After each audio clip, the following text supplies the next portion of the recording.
The mailroom smelled of paper and ink, but all Daniel Reeves could feel was the diamond ring in his pocket. It was his secret. An engagement no one at the firm knew.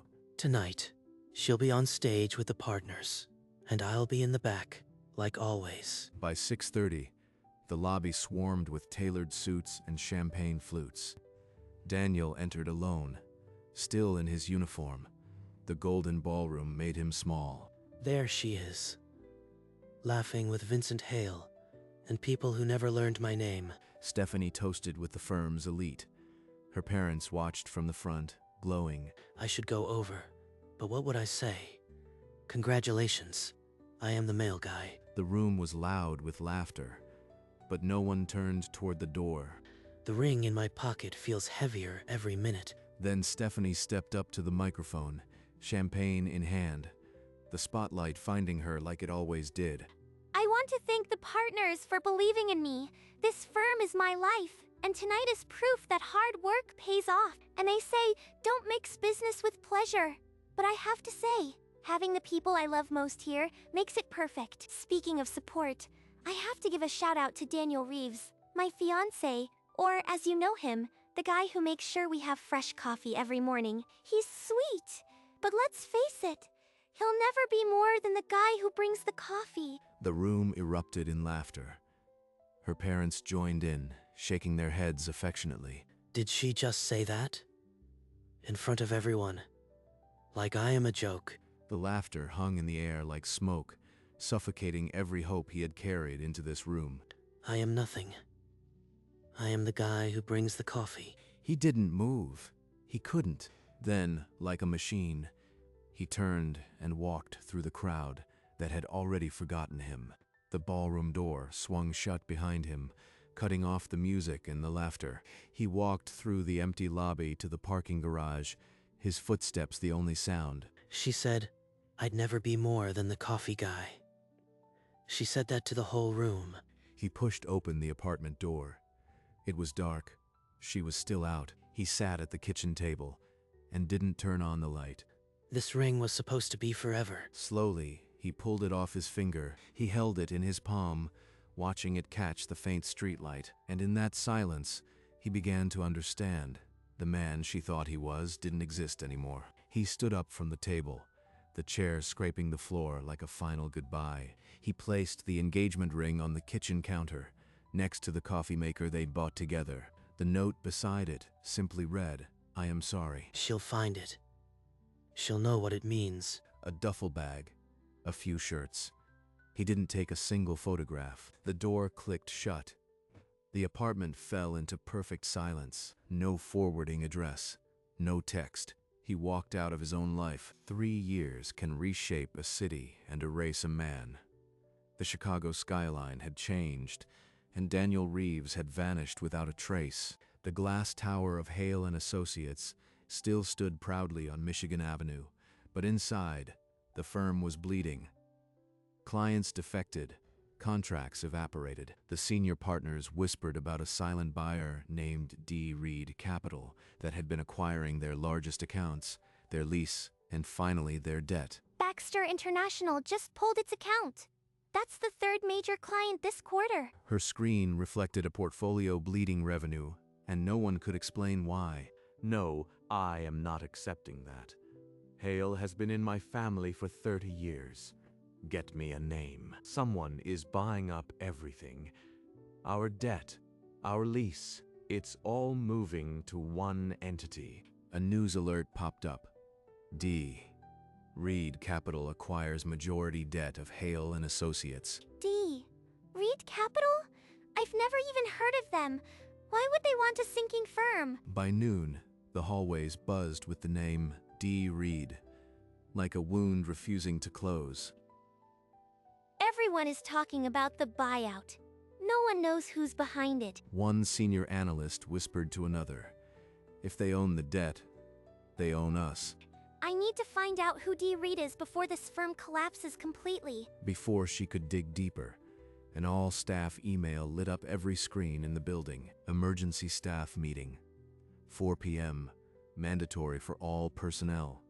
The new majority owner will be in attendance. I just got off the phone with their legal team. D. Reed Capital isn't just a buyer, they're now the controlling interest. Controlling interest? So, they can fire any of us this afternoon? I am afraid so. The new owner is flying in to address us personally. They want to restructure immediately. Restructure. That's code for layoffs. After all these years, is this how it ends? The hours crawled. At 3:55, staff moved like a silent herd toward the main boardroom. The boardroom hasn't felt this ominous since the 2008 crash.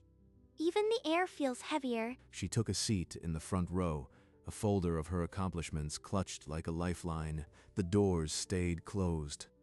The room held its breath. The doors opened, the afternoon light pouring like a spotlight. A silhouetted man paused, then stepped forward into the silence. His charcoal suit fit like armor. His eyes commanded the room.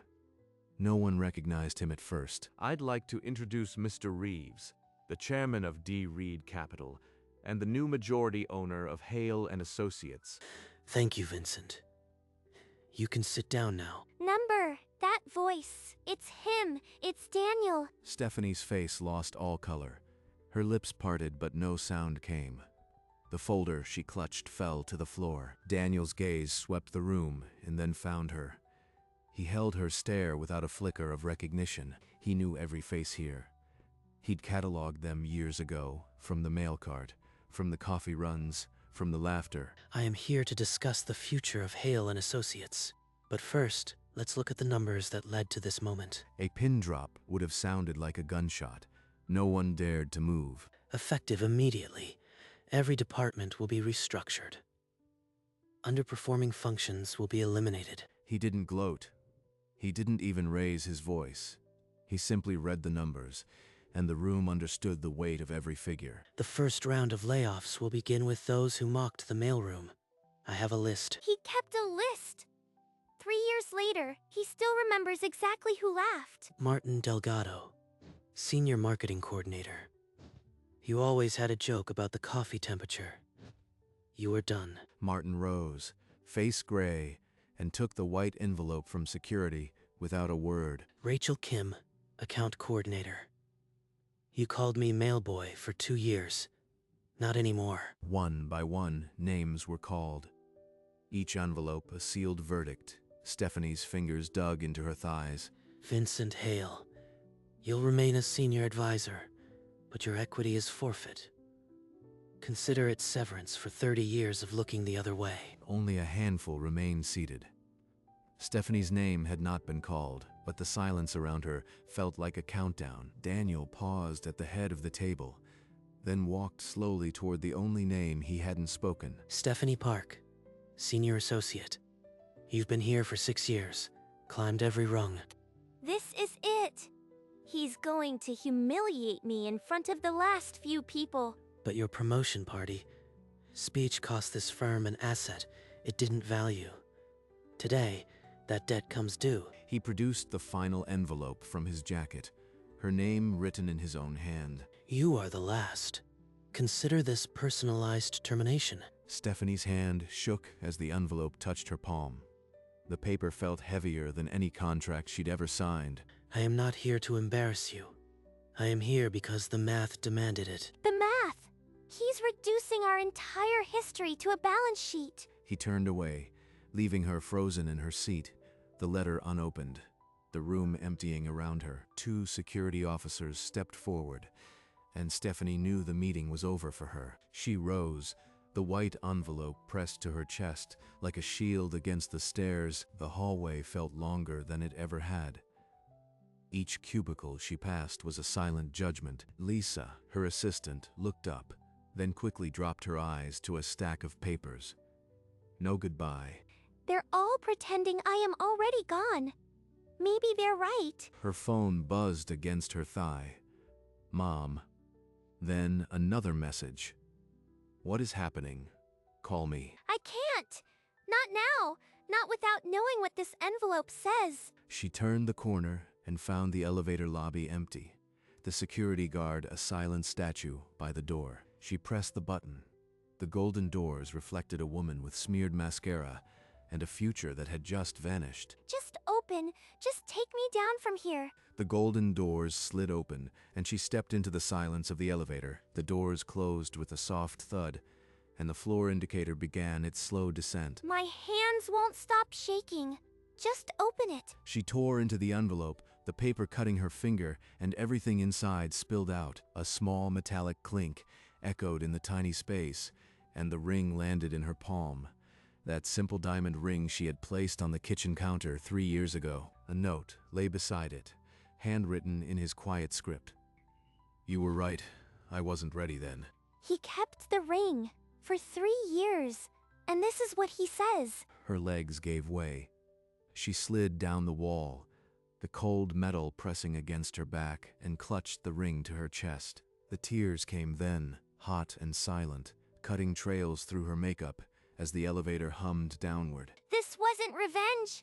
This was goodbye. The elevator chimed and the doors parted onto the silent ground floor lobby. She stumbled out, the ring still pressed to her heart, her legs unsteady. It's completely empty, just like the apartment after he left. The security guard by the entrance glanced at her, then looked away as if she were already a ghost. Through the glass doors, the city was dimming into dusk, indifferent and beautiful. He was right. I wasn't ready then. But neither was he. And I made sure he never could be. She pushed the door open, and the cool evening air hit her face like a verdict. She didn't look back. She couldn't. Her heels clicked across the marble, each step faint but final. In her hand, the ring felt like a relic from a life she had burned down without even noticing the smoke. She stepped onto the sidewalk, and the glass door swung shut behind her, wiping her reflection away. Upstairs, in the corner office with the D. Reed Capital nameplate, Daniel stood alone. The room was silent, except for the low hum of the building's machinery. The meeting went exactly as planned. No theatrics, just numbers. On the glass desk, his phone lit up. Stephanie Park calling. He watched the screen until it went dark, then flipped the phone face down. He walked to the window and looked out over the city he now owned a piece of. She never understood that leaving wasn't about revenge. It was about becoming someone who didn't need her. His business card lay on the desk. Daniel Reeves, chairman. He traced the edge of the card with his thumb, then turned away from the skyline. The office settled into quiet, and Daniel returned to work as if the past 3 hours had never happened. An hour later, the boardroom lay vacant. Chairs sat askew, coffee cups half full, on the polished table. Stephanie's office had been cleared out before she even reached the lobby. A moving box sat where her nameplate used to be. In the senior wing, Vincent's corner office had been darkened. A single box of personal effects sat beside the glass door. Outside HR, a short line of former employees waited for their final paperwork. The hallway smelled of stale coffee and defeat. Martin Delgado stared at his severance letter. Rachel Kim had already left without a word. The executive floors fell into an eerie silence. The name Reeves was now whispered like a ghost story. On every desk, a single memo lay. Restructuring underway. All legacy roles are under review. The Hale and Associates sign still hung on the building, but everyone knew it was just a matter of time before it came down. Daniel had taken everything, the clients, the lease, the debt, and he had done it without raising his voice. The only thing he'd left behind was the hollow echo of a decision that had been 3 years in the making. In the cab, the city bled past her window in streaks of light. She sat motionless, the ring cutting into her palm. 3 blocks from the office, and I still can't breathe. She opened her palm and stared at the ring, the same one he'd left on the counter, returned like a receipt. He walked out of my party and never looked back. She picked up the note. You were right. I wasn't ready then. You weren't ready. I made sure of it. She had climbed so high, she forgot who held the ladder. She placed the ring on the empty seat beside her, as if it might shatter. I lost him long before today. I just never noticed. The taxi moved on, carrying her through a night without answers, only the quiet certainty of what she had destroyed. Daniel shut down his laptop and walked to the window. The city sprawled beneath him, a map of everything he had built from nothing. The mailroom used to feel like a cage.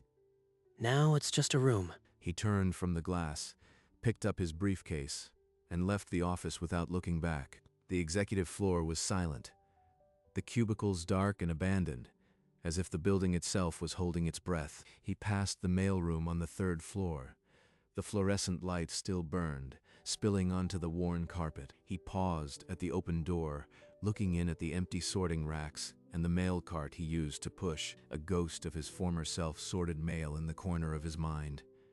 Then he blinked and it was gone. He rode the silent elevator down to the lobby and walked toward the revolving doors. The golden evening light washed over him as he stepped outside, briefcase in hand, and didn't look back. The cab stopped at a red light near the corner of Clark and Lake. She didn't notice the light. She noticed the couple outside the cafe window. They were young, laughing over steaming cups, their heads close together. Exactly like a memory that surfaced without permission. Daniel across the table, sunlight catching his smile. In the memory, he reached for her hand. In the cab, no one did. I used to be the reason he smiled like that. She looked down at the ring, still resting on the seat. It didn't sparkle under the street lamps. It just sat there, final. No tears came. Only a dry, hollow ache that she was getting used to. The light turned green. The cab lurched forward, pulling her away from the cafe, away from the memory. I am not the girl in that memory anymore. Neither is he. The engagement ring rested on the windowsill of the corner office, where the last of the sunset fell across it like a verdict. The city sprawled beyond the glass, indifferent to the small circle of metal that had once meant forever. 3 years ago, it lay on a kitchen counter.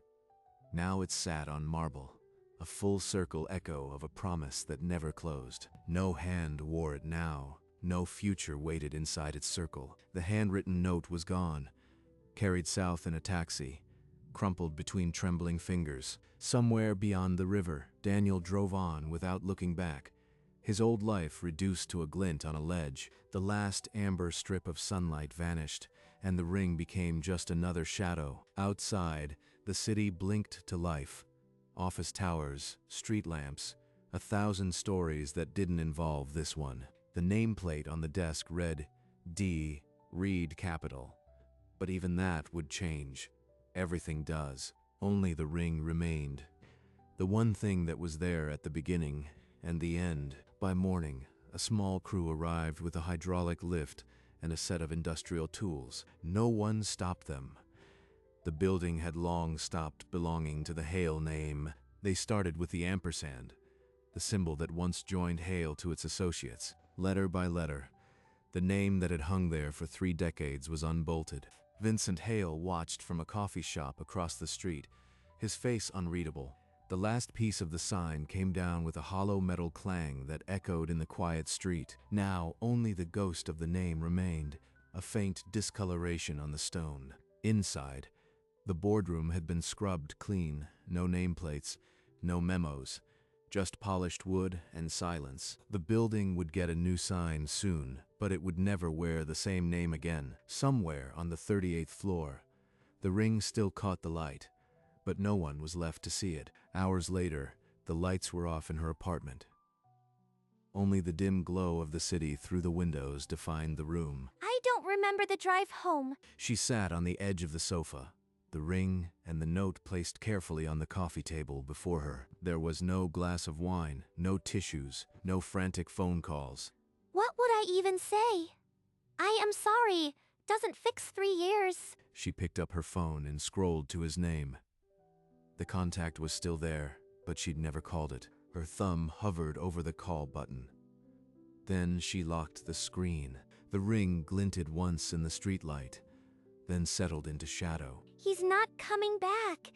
And maybe I don't need him to. She lay back on the sofa, staring at the ceiling, and closed her eyes without a single tear. Across town, in a private dining room overlooking the river, Daniel Reeves sat at a table with 4 other investors. The logistics sector is ready for vertical integration.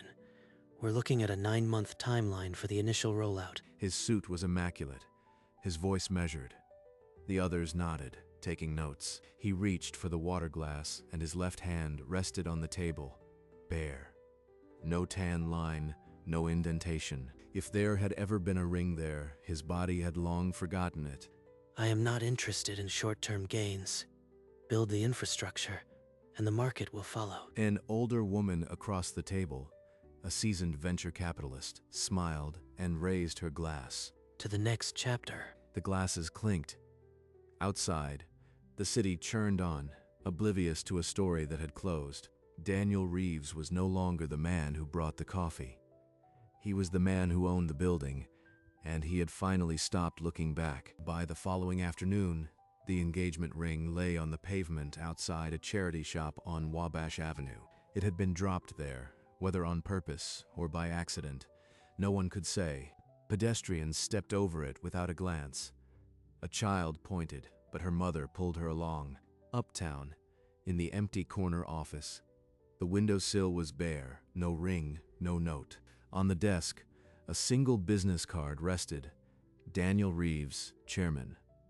Nothing else. In a recycling plant, the nameplate that once read Stephanie Park tumbled into a sorting bin, landing among yesterday's news. The city didn't pause.